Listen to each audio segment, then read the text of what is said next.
Here today for this presentation with Paladin family.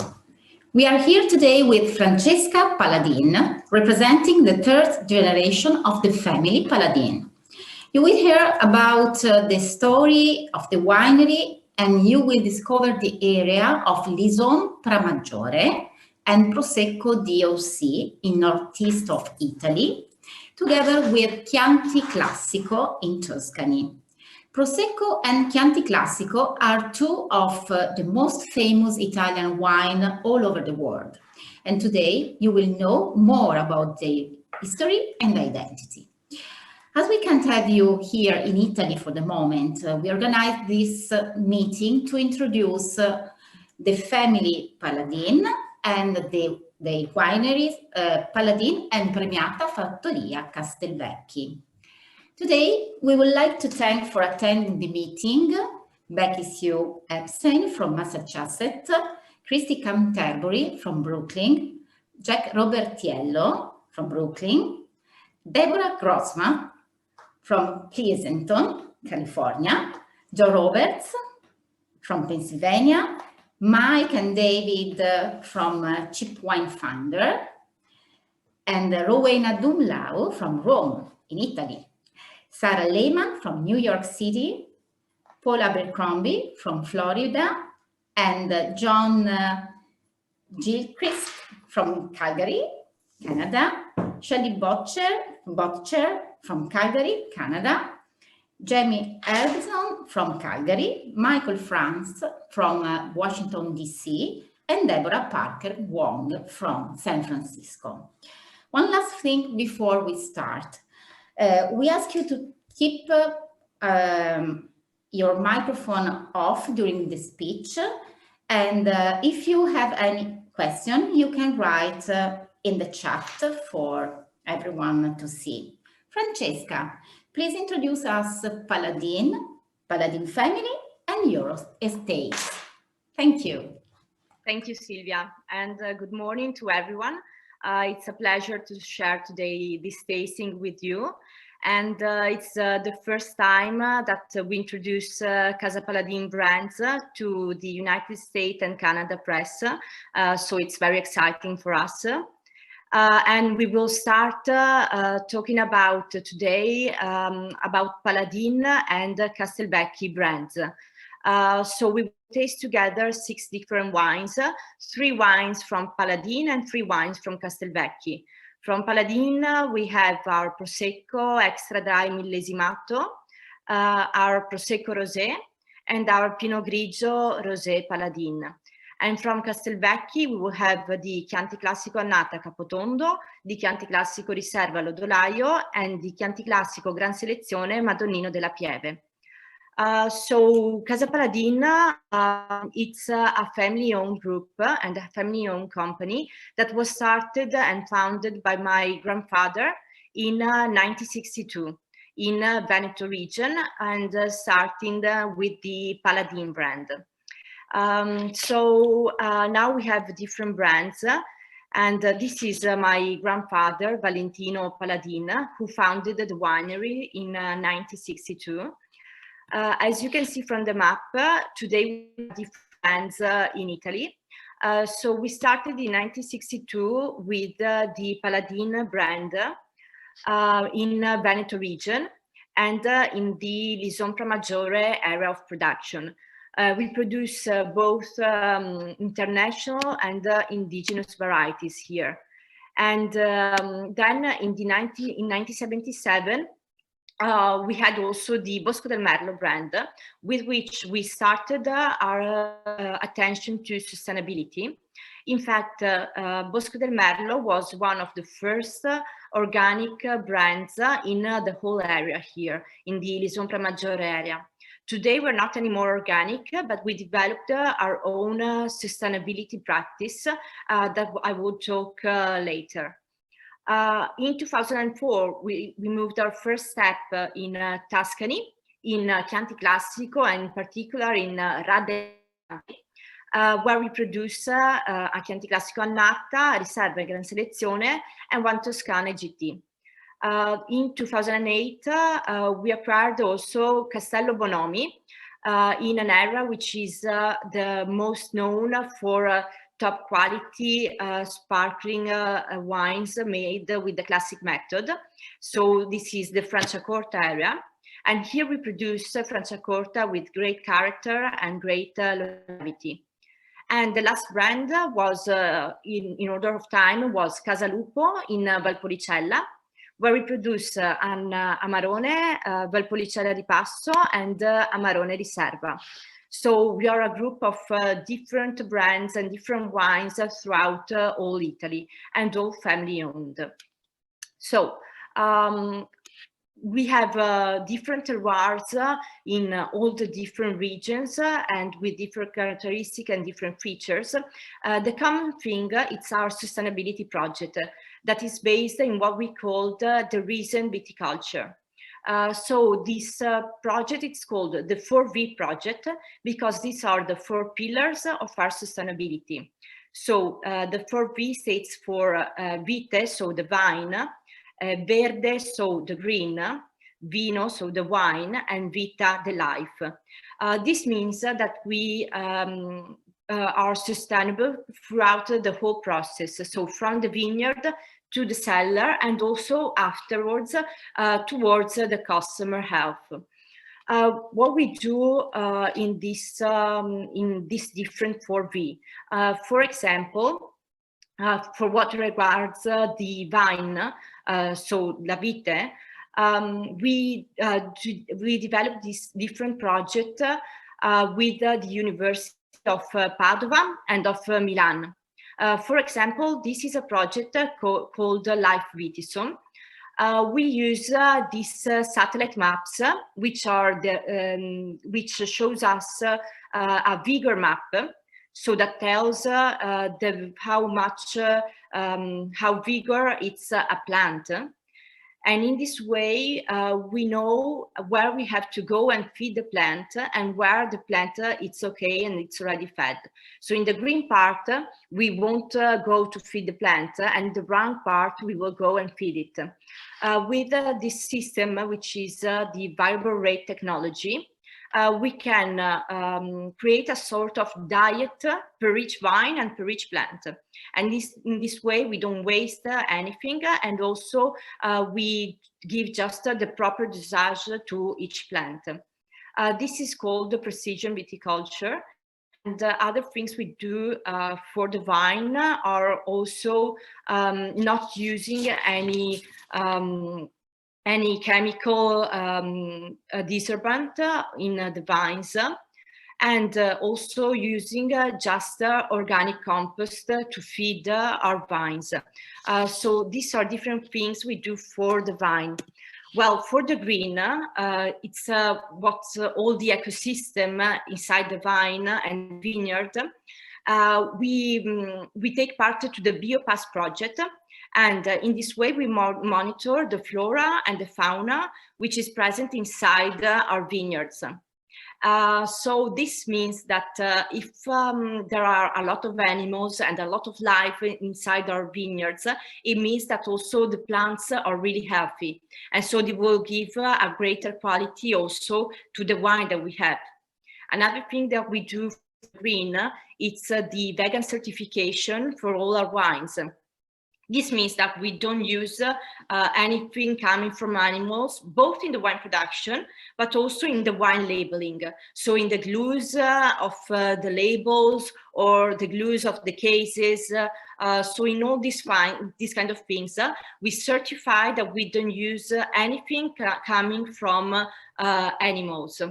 Another thing that we do also for the green, it's the purifying of the waters, to have always clean water, and to release also clean water in the ecosystem.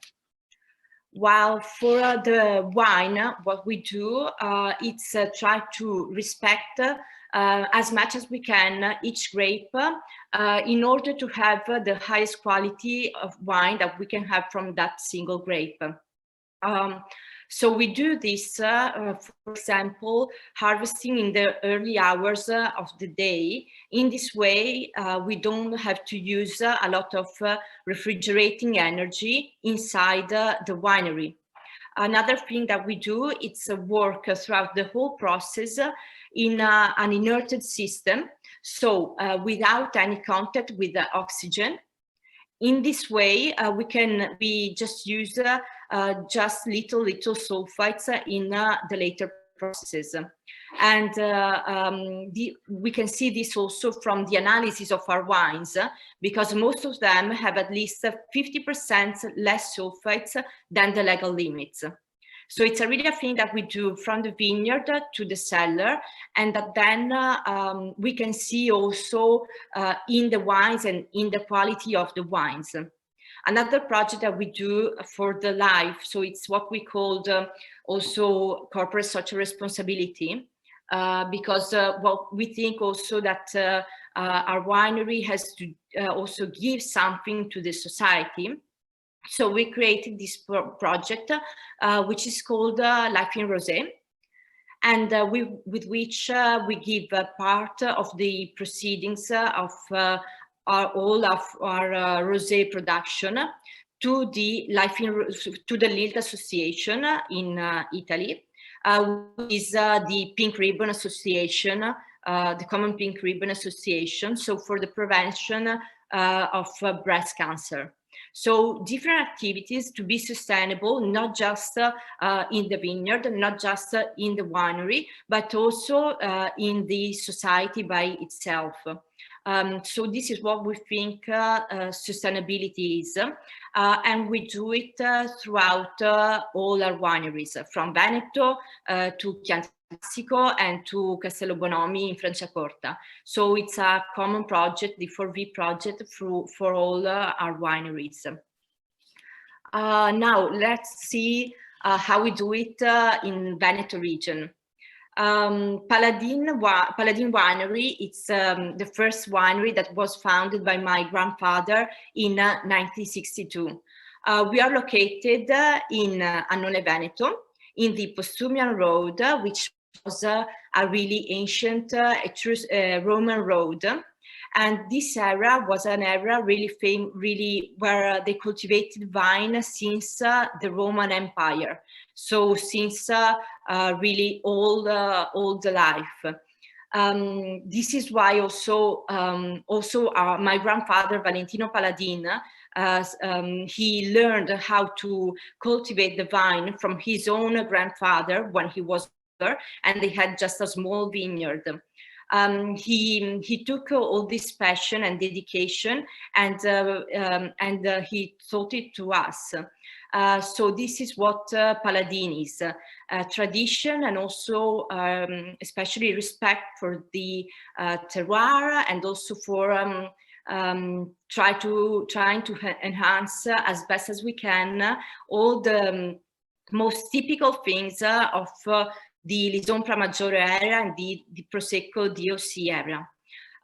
So this area, it's near Venice also. So we are about 40 kilometers from Venice. And also it was called the Vineyard of the Serenissima. So really a really important story of growing of vineyard in this area. And it was frequented also by important authors as Ernest Hemingway, that also lived in the Lison Pramaggiore area and lived in the countryside also, and in the vineyards. So we are talking about the Lison Pramaggiore area, which it's in the border of Veneto region. So we are between Veneto and Friuli, and for what regards the climate, we benefit a lot from the breeze coming from the Adriatic Sea that you can see here, and also from the Prealps you can see in the upper part. So we have really a great thermic range that it's really helpful for the quality of our wines, especially for the white ones. That gives a great aroma also in the grape and then also in the wines. Another important thing about this era is that we cultivate both international and indigenous varieties. And the international have been cultivated here since centuries now, and they have become traditional varieties of the area. The type of soil we have here, it's called Caranto, which is a soil that has a glacial origin. And it's a stratification, as you can see from this picture, of clay and minerals. And this is really important for the minerality and also the acidity that we have in the wines. And we can taste this, for example, tasting our Prosecco, millesimato extra dry, because this makes the Prosecco really, really crispy and really with a nice acidity. Or also tasting the new Prosecco Rosé. I don't know if it's the first time for you that you taste a Prosecco Rosé. Is it, or did someone taste other Prosecco Rosé since the category is out? No? Please don't be shy.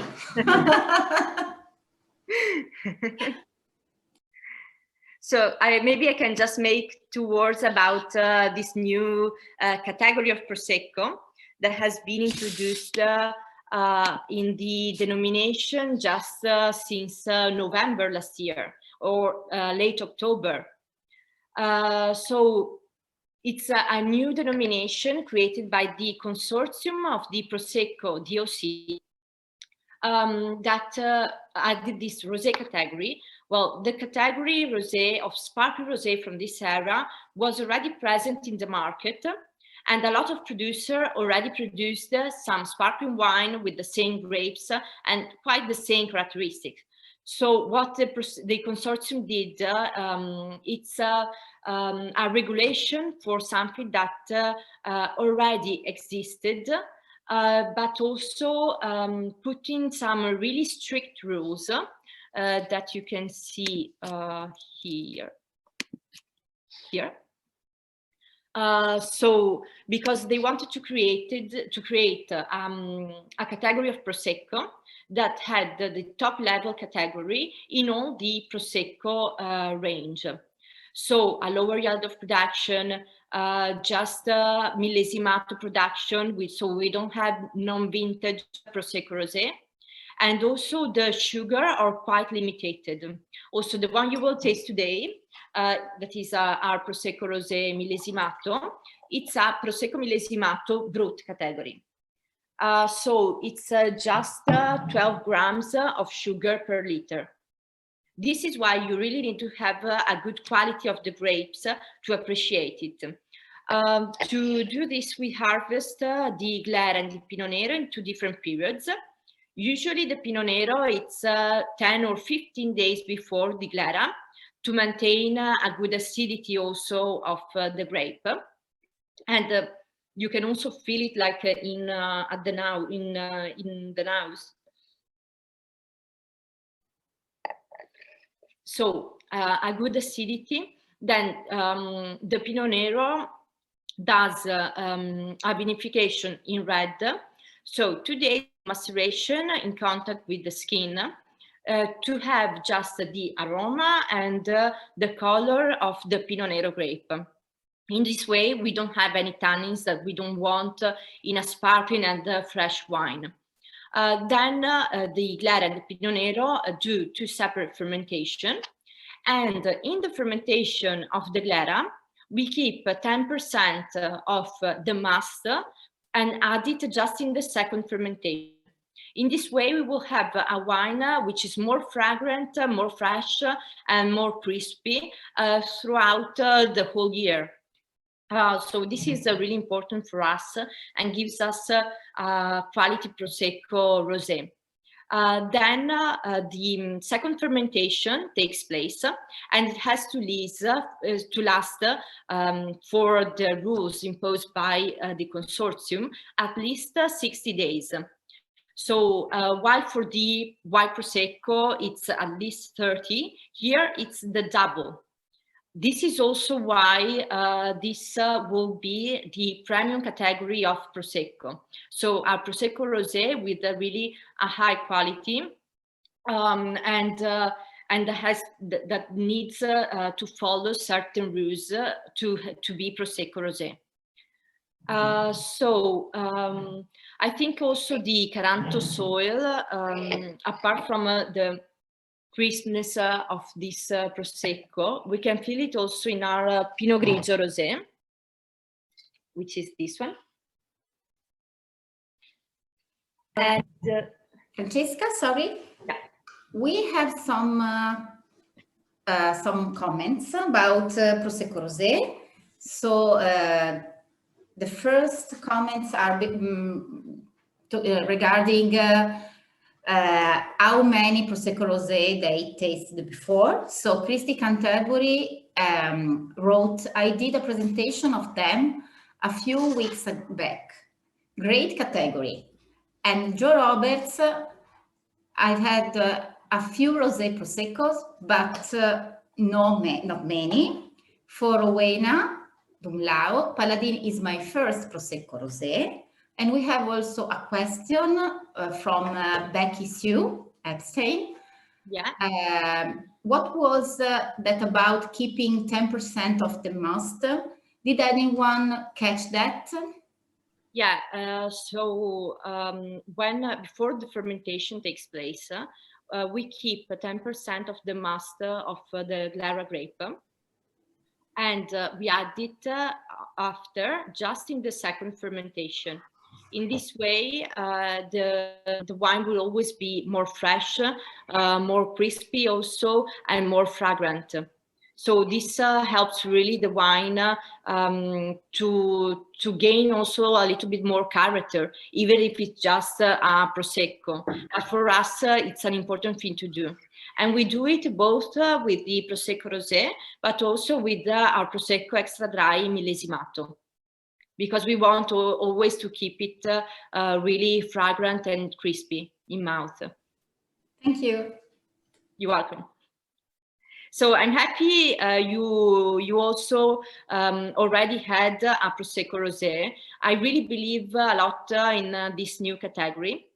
And I think also the consortium is doing really a great work, both to create a regulation on something that maybe has already existed since now, but wasn't really regulated, and also to give another push to the Prosecco category in general that we love so much. Talking again about the Pinot Grigio Rosé, which is the other wine that we have. Here we can, it's a modern interpretation of the old Pinot Grigio Ramato, which was really typical of this area. We know that Pinot Grigio grape, it's not white and it's not red. It's called a sort of gray grape. So the technique we use for this Pinot Grigio, it's a skin contact, so a pre-maceration it's called, at really low temperature, to have for just 6 to 8 hours, so not for a long period, to have just this light copper color that we can find here, and just a light aroma that you can feel of strawberry, I could say, inside. So you can feel all the pear of the classical Pinot Grigio, but also a little bit of small red fruits that comes from this cryomaceration, so maceration at cold temperature for just a short period of 6 to 8 hours, not more. And I think these are 3 wines that really represent the character of the Lison Pramaggiore era, and also of the Prosecco DOC and DOC delle Venezie era.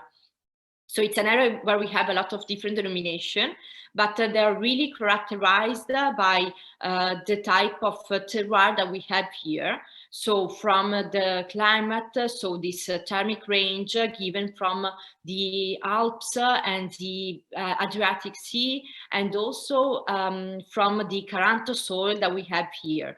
And so this is able to give, and also above this, also the hand of the enologist, which is part of the terroir itself, gives a really great energy and great character to this wine that can a lot of time can be quite simple, but in this way I think they can be more interesting.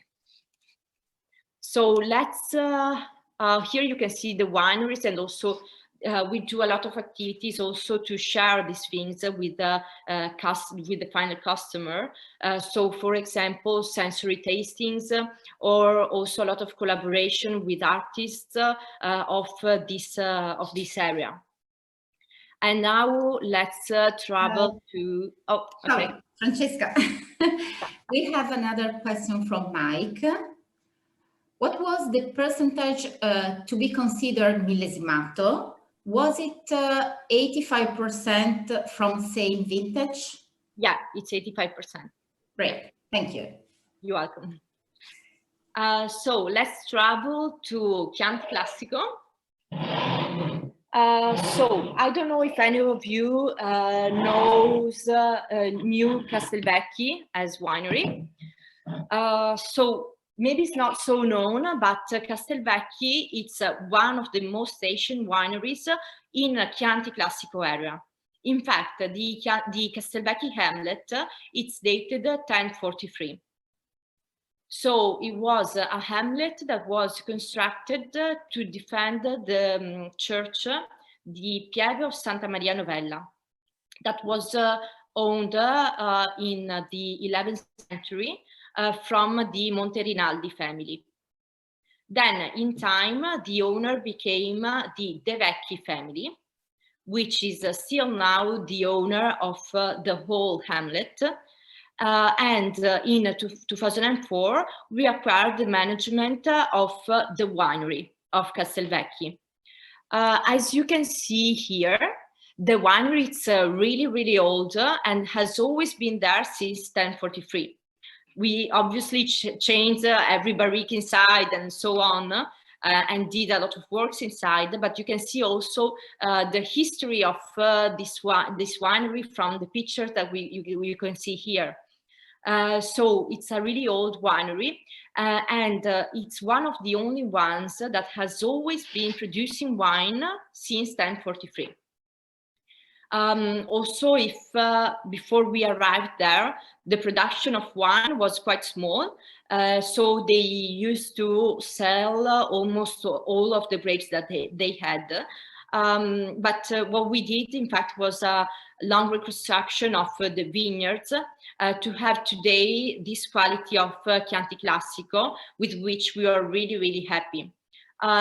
So we are located in Tuscany and in the Chianti Classico area. In particular, we are located in Radda in Chianti, and in the upper part, we can say, of Radda in Chianti, which it's one of the most historical municipalities of all Chianti Classico original area of production. So one of really the most historical one. And in fact, to promote Radda, we created in 2018 an association which is called Vignaioli di Radda. And this is our logo. That includes 24 winemakers and wineries from Radda in Chianti, with the aim to promote sustainability practices in all our wineries. So there are common things we do to be sustainable all together, and also to promote Radda itself in Italy and also in the world. In fact, the municipalities are becoming more and more important also inside the consortium. And I think in a few years, we will see them also on the labels of our wines. So since 2018, we have this association, and you will find from vintage 2018 this logo also on the back label of the Chianti Classico, which are part of Vignaioli di Radda. So we are located in the upper part of Radda in Chianti, in a terroir that is located from 450 to 600 meters above the sea level. And here we have 22 hectares, which are divided in 11 different crews. And we have a cultivation which is really parcel-based. So we cultivate and we harvest and we vinificate each parcel and each crew separately. And we do the vinification separately and also the aging. And then at the end, we do the blending. Also, if we do just for wines. So a lot of crews with just for wines. Because we really want to exalt all the terroir that is present in Castelberke and all the different plots that we have. Also because the altitudes are quite different from 450 to 600, so it's quite considerable. So the type of terroir that we have in our area are three types, which are Macigno, Alberese, and Galestro. The Macigno, it's a sandstone terroir, a sandstone soil that gives really fine and elegant wines, quite light in color and with a really elegant structure. And this is the one that's more present where we produce our Gran Selezione. So that gives also wines that are really nice in longevity also. And the Galestro kind of soil, it's a soil which is a limestone and sandstone. So really that gives wine with a nice structure and also with a nice fruit, and it's quite friable also and really present in all of our area. And the last soil, it's the Alberese, which is limestone, made by limestone and clay. So it's a little bit, that gives like a greater structure and also a good minerality to the wines.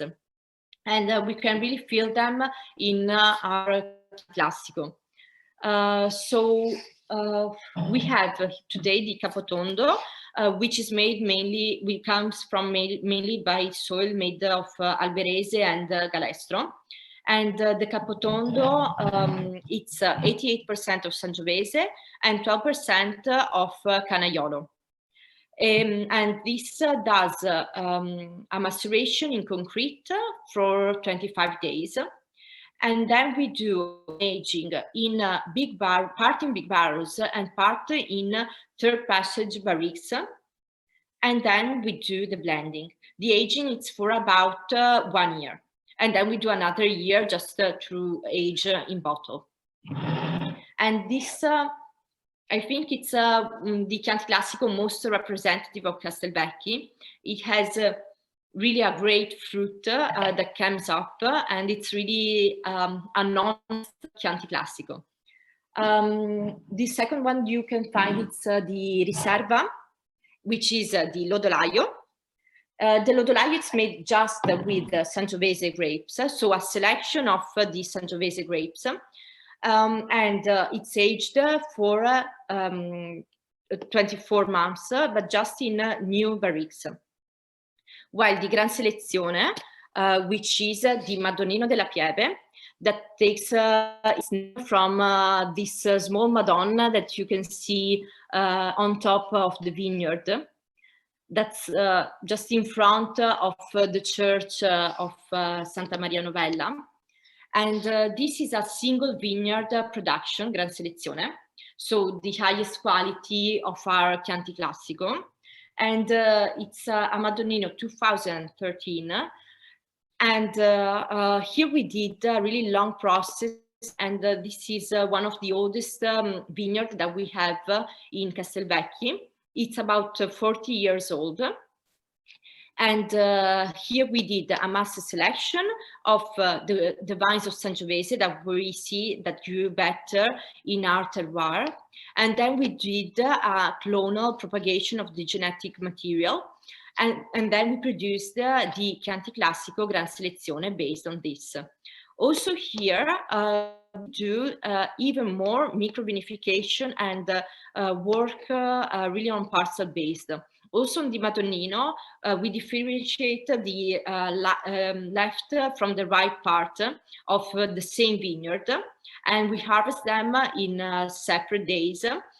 We vinify them separately, and also they age separately. And just at the end, we do the blend of these two parts of the same vineyard, just to have a way to exalt at the maximum level all the small parts of our vineyards.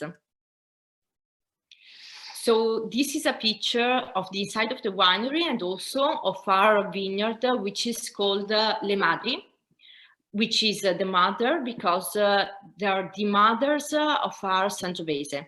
So the oldest clones that we found in Castelberke area. So they are 60 years old. You can see it's a heart-shaped vineyard. And we also put light all around the vineyard. And you can see also this heart from the Radda center of the village. And here we really wanted to create the heritage of Castelberke. And so to do also here mass selection and the genetic material of the oldest vines of all the Castelberke area. Here you can see also the other, as I will say before, for the 4V project, as also here in Castelberke, we use really a plant-to-plant approach and the same system, precision viticulture system, as we work in all the other wineries. So we have these bigger maps that shows us where we have to go and feed more the plant and where the plant it's okay in that way, and so it doesn't need more feeding. Another project that we did in Castelberke, it's the Vivaio vineyard.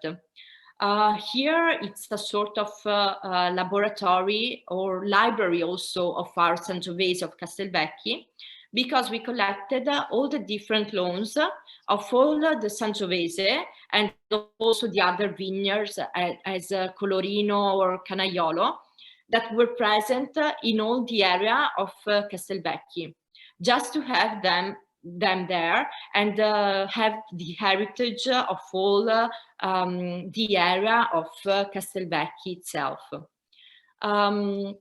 So I think I say almost everything. Also here, we like a lot to share this information also with the final customer. So also here we do sensorial tasting.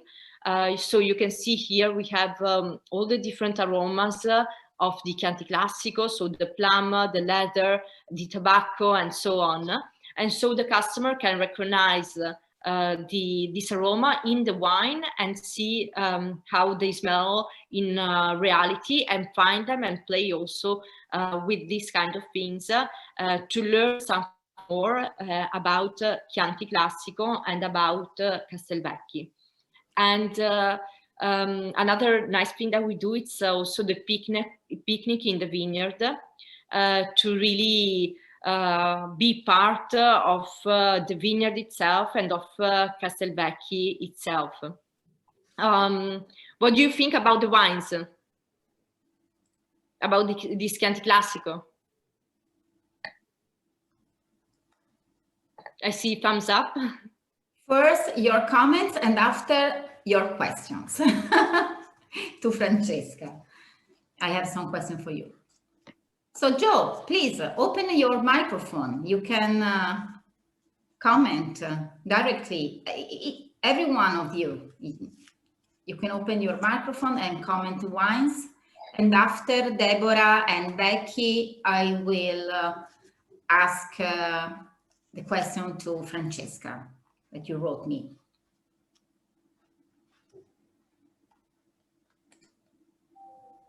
Joe? Okay. The comment of Joe is, these are very pure and fresh.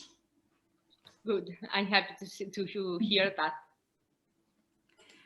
And so waiting for some more comments, I'll ask you, Francesca, some question about Castelberke, and after we go back to Paladin.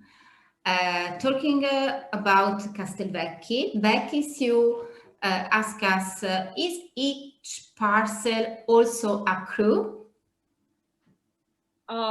Yeah, we could say so. So for the Gran Selezione, it's the only Chianti Classico that we produce, which is a single cru. But inside this cru, so this single vineyard, we divided in two micro parcels that have a little bit different characteristic one from the other.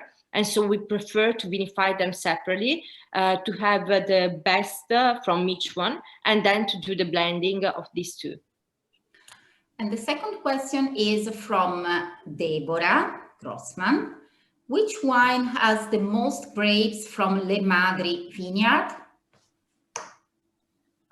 We still didn't produce that wine because it's well, I could say for now it's the Toscana GT, because a lot of those wines are also both Sangiovese and Merlot. But since they're really old, it took us a lot of years also to do the mass selection, the propagation of the material, and now to have the news that come from the mothers of Castelberke. And so since now we didn't have so many grapes to produce enough wine to have a single bottle done with that grape and that selection. Okay, and another question from Becky Sue. Why did they decide to use Canna Yolo in Chianti Classico? Well, Canna Yolo is one of the indigenous grapes of the Chianti Classico area. So it's important also for us to use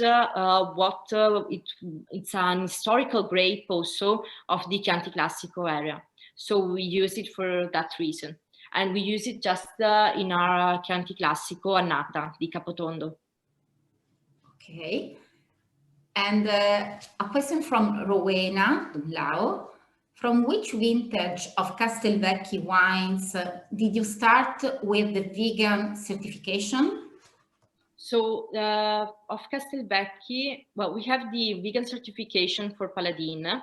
For Castelberke, they're also vegan, but we didn't do until now the certification. The main reason it's quite strange. I mean, they are vegan, but we didn't want to ruin like the front label to put the logo, and this is why we decided to don't do the vegan certification for Castelberke, also if they're practically vegan. And another question is going back to Paladin Prosecco Rosé, as well from Rowena. Why was Pinot Nero chosen over Raposo? Well, we also wanted to have Raposo in the Prosecco because it was maybe characterizing more the Prosecco as area, we could say. But the Pinot Nero, I think it's been chosen because it's a more elegant grape than the Raposo. And also for the production that we have of Pinot Nero, that it's quite higher than the Raposo.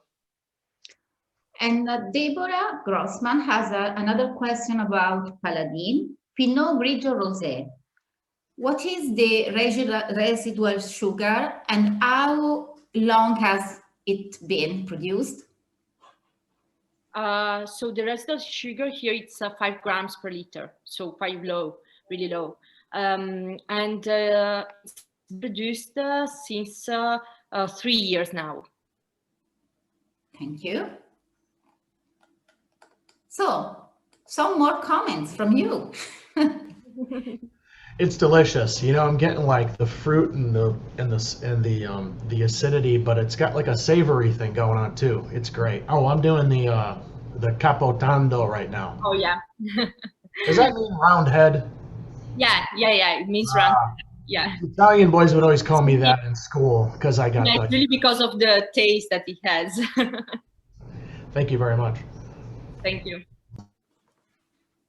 Yeah, and I think also this, it's also the acidity, it's a characteristic quite common in all producers from Radda and Chianti. Because of the altitude that we have, we can really find that all the wines in Radda have a really nice acidity that helps also a lot with the aging of the wines. So with the longevity of the wine, so you can keep them like forever in your cellars. If you can, and if you resist from drink them, and they will really express really well also in the future.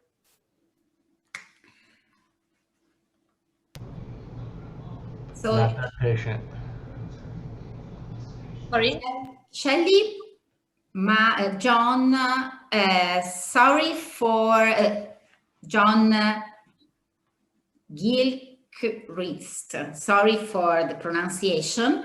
You are in Canada, in Alberta, so sorry if you are not tasting with us, but the wines are coming. So yeah, you will taste later, and you can send us your comment later. So if you like, you are very happy, more than happy. So it's your time. If you have any other question, you can, now it's not necessary you write in the chat, you can open the microphone and talk with Francesca. And thank you, Francesca, for your presentation. That was very... Thank you. I'm sorry, I missed. Who is making wine since 1040? Is it the region or the producer? Sorry? Or the family? 1043? Yeah, since 1043, they have been always making wines in Castelberke. So at first, the hamlet was of the Monterinaldi family. That went, the owner was the De Vecchi family. And now we manage the winery. So we are there since 2004. But it's a really, really old history and really an important heritage that we have in our hands. Yeah, that's going to be some party in 22 years when you hit 1,000 years. Hope I'm there for it. Yeah, I hope to. And we have another question from Becky Sue. For the sensory tasting, what aromas are included in your opinion? So we have some dried flowers, some dried violets and some dried roses. Then we have dried plums. Also, we need to have like things that are not so deperishable in time. We have also leather, and we have also like a big leaf of tobacco that really helps like in finding the taste, especially with the Riserva or Gran Selezione, and also some vanilla and some pepper and some cinnamon also. So these kind of things in the sensory tasting, yeah. And we have a comment from Christy, Canterbury Master of Wine. Great wines, particularly impressed with the Paladin wines and their packaging. Thank you. And I'm happy to hear that because we just did the renovation of the packaging. So the Prosecco Rosé, it's the first one. And soon it will come also the new packaging of the Prosecco Extra Dry.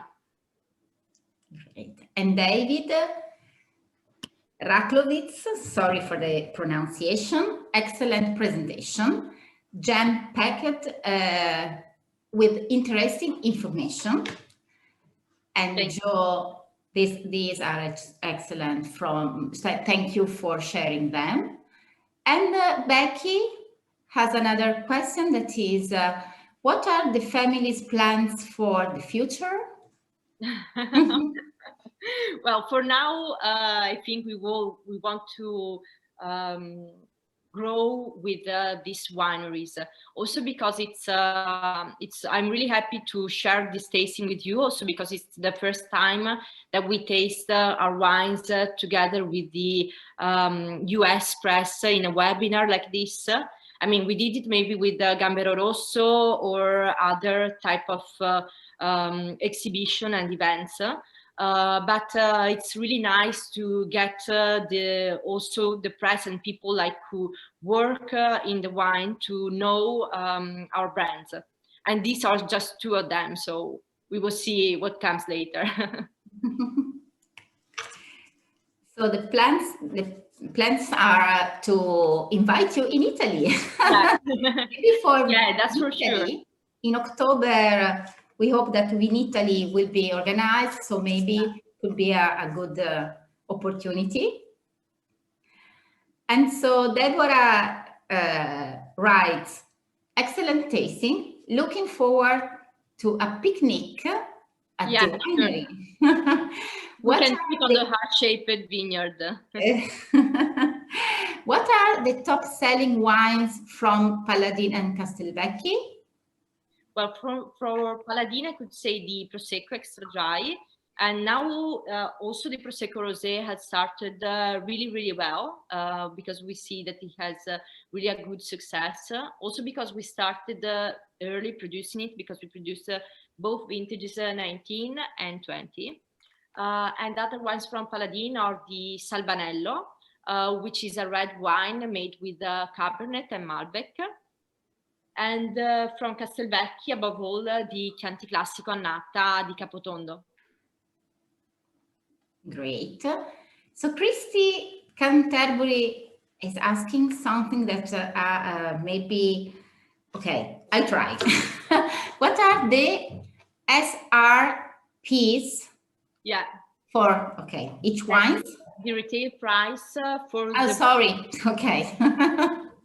It's just the retail price. So for the Prosecco, both Extra Dry and Rosé, it's of $18. While the Pinot Grigio, it's 16. And for the Capotondo, we go to $22. The Riserva, it's 35. And the Gran Selezione, it's $55. Thank you. So we have a comment from Mike from Chicago, and lunchtime in Chicago, Capotondo gave me the taste for some barbecues ribs. I think it's a perfect pairing. And you're making me hungry also because here it's aperitivo time, so. Exactly. So, thank you. So, thank you, Francesca. Thank you for your time and for being here. And so, next time we see you in Italy. Yeah, I really hope so. And thank you, Silvia. And thank you to all of you to be part of this tasting. It was really a pleasure for me talking about our wineries and our sustainability project. And if you want to know anything more, just contact us or contact Silvia, and we will give you more information about all our brands. Thank you. Thank you. Thank you.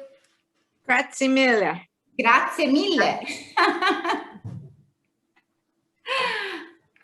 Have a nice day, because for us it's evening, but for you it's day. Bye-bye. Thank you.